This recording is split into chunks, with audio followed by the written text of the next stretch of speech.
천사와의 대화. 대림 제4절 복음은 루카복음 1장 26절부터 38절입니다.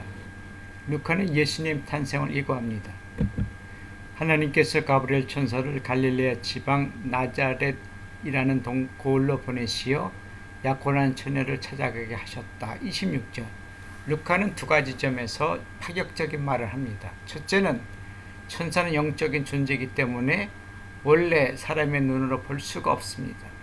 사람이 천사를 본다는 것은 하나님께서 인간의 영적인 눈을 열리게 하여 사랑과 하나님의 심부름꾼과의 대화하도록 배려하셨다는 점입니다. 둘째는 정혼한 처녀를 찾아가게 하셨다는 점입니다. 유다인들은 남녀가 정혼을 하게 되면 결혼 전까지 1년에서 2년을 서로 만나지 않는 것이 일반적인 관례입니다. 그 이유는 여자의 처녀성을 확인하기 위함입니다. 정혼 기간에 여성이 아기를 낳지 않는 것으로 처녀성을 확인하려는 것입니다. 정혼한 남성을 만나지도 않는 정혼한 여성에게 사람으로 보이는 천사를 하나님께서 보내시다니요. 다른 복음에 없는 루카의 파격적인 이야기입니다. 유다인들은 약혼 후 남성의 집에서 여성의 집에 돈을 줍니다. 이는 지금까지 딸을 키워 아내로 준 신부집의 고마움의 표시입니다. 정혼 때 남성이 여성에게 포도주를 따라주면서 이런 말을 합니다. 나는 당신을 나의 아내로 맞이하고 싶습니다. 이 포도주를 당신에게 따라주므로 나는 당신을 위해 생명을 바칠 것을 다짐합니다. 이 잔을 마심으로 나의 아내가 되어 주십시오. 여성이 포도주 잔을 마시면 결혼을 승낙하면서 나 역시 당신을 위해 나의 생명을 바칠 것을 다짐합니다. 복음서 곳곳에 유다인의 약혼, 정혼, 결혼이 언급됩니다. 예수님께서 최후의 만찬에서 포도주를 나누어 마시는 것도 유다인의 정혼으로 예수님과 제자들 사이에 새로운 계약 정혼을 하시는 것입니다. 나는 너를 위하여 나의 목숨을 바친다. 너희가 이 잔을 마심으로 나의 신부가 되어 나를 위하여 너의 목숨을 바쳐다오. 천사 가브리엘은 정혼한 마리아에게 이제 내가 잉태의 아들을 낳을 터이니 그 이름을 예수라 하여라. 31절. 마리아는 속으로 딸이 아닌 아들? 그리고 예수라는 이름? 이 이름은 하나님께서 구원하신다는 뜻인데 구원받기커녕 파혼당하고 부정한 여인으로 손가락질 당하게 생겼는데 마리아가 천사에게 저는 남자를 알지 못하는데 어떻게 그런 일이 있을 수 있겠습니까? 34절. 성령께서 너에게 내려오시고 지극히 높으신 분의 힘이 너를 덮을 것이다.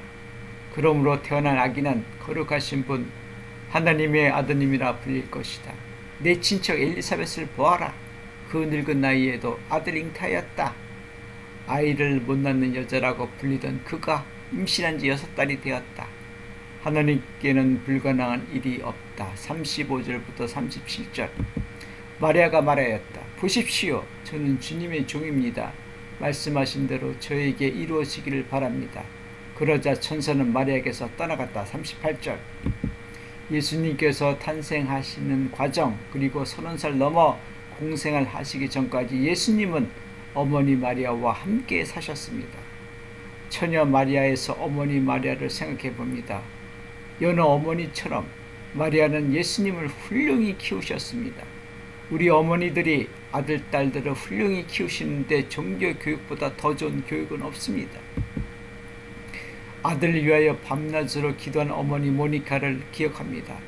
아들은 어느 날 자신의 잘못을 깨닫고 뉘우치고 교회의 기둥으로 우뚝 서게 됩니다. 그 아들은 아구스티누스입니다. 훌륭한 아들 되는 어머니 모니카의 끊임없고 눈물 어린 기도가 있었습니다. 부모님의 훌륭한 신앙교육으로 성장한 아들이 있었습니다.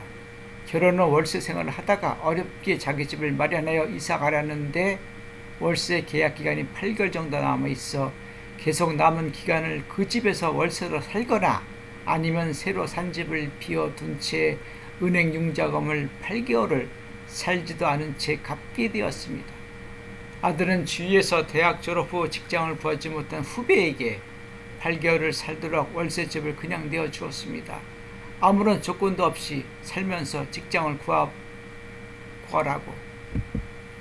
훌륭한 아들은 어머니의 기도와 종교교육으로 사랑을 실천하며 삽니다. 훌륭한 아들은 어머니를 빛나게 합니다. 예수님께서는 하나님의 아드님이시지만 성장 과정 속에서 어머니의 기도와 종교교육이 있었습니다.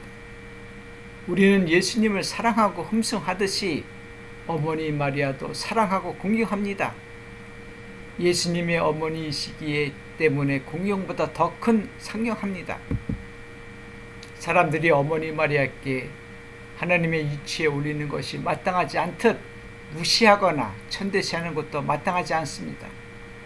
어머니 마리아는 예수님의 어머니이시기 때문에 훌륭한 여느 어머니와 같은 자리에 계셔야 합니다. 성자 예수님의 하나님의 자리를 가리셔도 안 되고 성자 예수님의 하나님 윗자리도 차지해서는 또 안 됩니다. 예수님의 탄생 예고 복음을 읽으면서 예수님의 자리와 성모님의 자리를 함께 생각하고 묵상한 시간이었습니다. 고맙습니다.